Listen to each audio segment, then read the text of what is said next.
सोचिए क्या होता है जब एक एक बिल्कुल आम सी ट्रेन यात्रा आपको 37 साल पुराने एक ऐसे रहस्य में खींच ले जहां से वापसी का कोई रास्ता ही ना हो। तो चलिए आज रात हम उसी सफर पर चलते हैं, एक ऐसे सफर पर जो आज भी पटरियों पर भटक रहा है। देखिए, हर खौफनाक कहानी की शुरुआत अक्सर एक छोटी सी गलती से होती है। और यहाँ वो गलती थी एक अनसुनी चेतावनी। एक स्टेशन मास्टर की आवाज हवा में गूंज कर रह जाती है, रोको। लेकिन रिया के लिए वो बस एक शोर था। उसे क्या ही पता था कि वो ट्रेन नहीं पकड़ रही, बल्कि एक जाल में फंसने जा रही थी। तो वक्त है आधी रात का 1:47। स्टेशन पर सिर्फ खामोशी है और रिया की तेजी से चलती सांसें। उसके लिए ये सिर्फ एक ट्रेन नहीं थी, नहीं, ये उसके 6 महीने की मेहनत का सवाल था। एक इंटरव्यू जो उसका पूरा भविष्य तय कर सकता था। लेकिन जानते हैं, कभी-कभी भविष्य के रास्ते अतीत के किसी भुताहा स्टेशन से होकर गुजरते हैं। चलो, आखिरकार ट्रेन में पहुंच ही गई।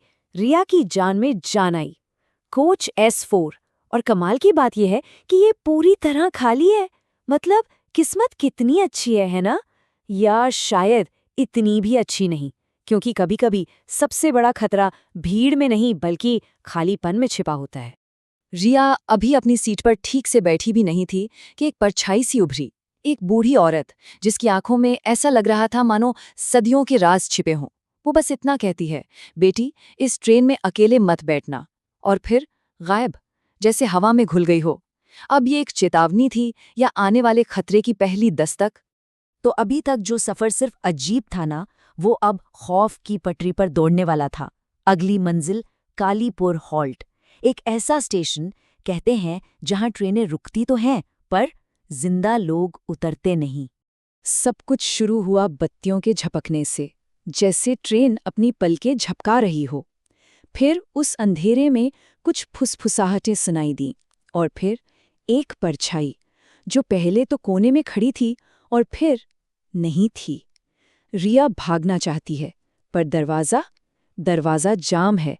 अब ये कोच सफ़र का डिब्बा नहीं बल्कि एक चलता फिरता ताबूत बन चुका था। और ठीक तभी डर अपनी सबसे घिनौनी शक्ल में सामने आता है। सीट के ठीक नीचे से एक हाथ बाहर निकलता है, बिल्कुल ठंडा, पीली उंगलियों वाला, जिसकी उभरी हुई नसें जैसे मौत की कहानी कह रही थी। वो हाथ धीरे धीरे रिया की तरफ रेंग रहा था, और रिया के पास चीखने के सिवा कोई चारा नहीं था। किसी तरह जान बचाकर रिया उस कोच से बाहर तो आ गई, लेकिन एक और बड़े कैदखाने में फंस गई, कालीपुर हॉल्ट। एक बिल्कुल वीरान भुताहा स्टेशन। और फिर उसकी नज़र एक नोटिस बोर्ड पर पड़ती है, जिस पर धूल में लिखा था, ये स्टेशन 1987 से बंद है। 37 साल से बंद? तो फिर यह ट्रेन यहाँ रुकी कैसे? अब एक तरफ जहां रिया एक भुतहा स्टेशन पर फंसी हुई थी, वहीं कहानी का दूसरा पहलू मीलों दूर एक कंट्रोल रूम में खुल रहा था, जहां स्टेशन मास्टर रमेश सिंह को इस बात का जरा भी अंदाजा नहीं था कि उनके सिस्टम पर एक प्रेत दस्तक देने वाला है। स्टेशन मास्टर रमेश सिंह की आंखें मॉनिटर पर ही जमी हैं। उन्हें ट्रैक 7 पर एक ट्रेन दिख रही है, लेकिन सिस्टम के हिसाब से तो ट्रैक 7 खाली होना चाहिए। ये क्या है? ये घोस्ट ट्रेन है, एक डिजिटल प्रेत जो बिना किसी इजाजत के असली दुनिया की पटरियों पर दौड़ रहा था। और बस यहीं पर कहानी दो अलग-अलग हकीकतों में बंट जाती है। एक हकीकत रिया की है, जो कोच S4 के अंदर अपनी जान बचाने के लिए लड़ रही है, और दूसरी हकीकत स्टेशन मास्टर की है, जिसके सिस्टम के मुताबिक उस ट्रेन में S4 नाम का कोई कोच है ही नहीं। तो सवाल ये है कि रिया है कहाँ? तो अब दो दुनियाएं, एक हकीकत की और एक वहम की, आपस में टकराने वाली थीं। और इस टक्कर से जो सच सामने आने वाला था, वो 37 साल पुराना था और बेहद खौफनाक। देखिए, हर रहस्य की जड़ कहीं न कहीं अतीत में होती है, और इस कहानी की जड़ें थीं साल 1987 में, वो साल जब कालीपुर हॉल्ट पर वक्त हमेशा के लिए ठहर गया था। अब धूल भरी फाइलों से एक पुरानी रिपोर्ट निकाली जाती है, और उसे पढ़ते ही स्टेशन मास्टर के हाथ कांपने लगते हैं। रिपोर्ट में लिखा था, ट्रेन नंबर 10987, कोच S4, जगह कालीपुर हॉल्ट, मौतें 27। ये वही कोच था जो अभी-अभी उसके सिस्टम पर दिखा था। एक ऐसा कोच जो 37 साल पहले तबाह हो चुका था। और फिर उस रिपोर्ट के आखिर में एक और डिटेल थी, एक ऐसी बात जो स्टेशन मास्टर की रीढ़ में सिहरन दौड़ा देती है। उन 27 मरने वालों में एक लड़की भी थी, एक लड़की जो एक बहुत ज़रूरी इंटरव्यू के लिए जा रही थी, बिल्कुल रिया की तरह। अब क्या ये सिर्फ एक इत्तेफाक था?